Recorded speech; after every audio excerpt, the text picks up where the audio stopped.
AC নষ্ট ছিল বলেই হেরেছে ভারত। চ্যাম্পিয়ন্স ট্রফির ফাইনালে চিরপ্রতিদ্বন্দ্বী পাকিস্তানের কাছে 180 রানের লজ্জাজনক হারের পর কোনো অজুহাত দেখাননি ভারতীয় অধিনায়ক বিরাট কোহলি। তিনি বলেছেন, পরাজয়ের পেছনে দলের বাজে পারফরমেন্সই বড় কারণ, কিন্তু ভারতের হারের পেছনে অন্য কারণ খুঁজে বের করেছে দেশটির গণমাধ্যম। ভারতীয় গণমাধ্যম সূত্রে জানা গেছে, ভারতীয় ক্রিকেট দল যে হোটেলে ছিল ম্যাচের আগের রাতে সেখানে নাকি বিদ্যুৎ ছিল না। লোডশেডিংয়ের কারণে সারা রাত ঘুমাতে পারেনি দলের ক্রিকেটাররা। এছাড়া হোটেলের এয়ার কন্ডিশন ছিল নষ্ট। এজন্যই ফাইনালে পাকিস্তানের কাছে হারতে হয়েছে ভারতকে। জানা গেছে, ম্যাচের আগের দিন শনিবার অনুশীলনে নেমে দিনভর ঘাম ঝরান ভারতীয় ক্রিকেটাররা।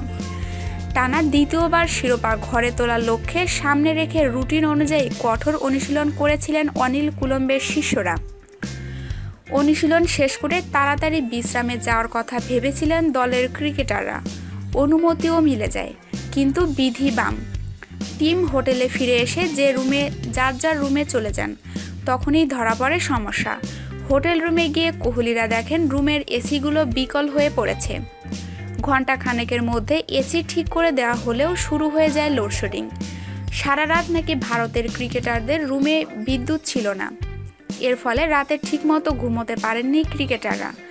রাতে বিশ্রামের অভাবেই ফাইনালে বিপর্যয়ের কারণ হিসেবে দেখছেন অনেকেই।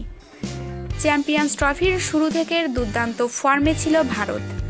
দেশি বিদেশি অনেক সাবেক ক্রিকেটারের বাজিত ছিল বিরাট কোহলির দলের উপর, কিন্তু টুর্নামেন্টের ফাইনালে এসে হারিয়ে গেল আসরের চ্যাম্পিয়ন্সরা।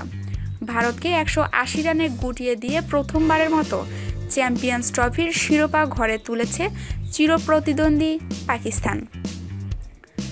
আমাদের নিউজটি ভালো লাগলে নিউজটি অবশ্যই আপনার বন্ধুদের সাথে শেয়ার করবেন এবং স্পোর্টসের নিত্য নতুন নিউজ পেতে আমাদের চ্যানেলটিকে সাবস্ক্রাইব করে আমাদের সঙ্গেই থাকবেন। ধন্যবাদ সবাইকে।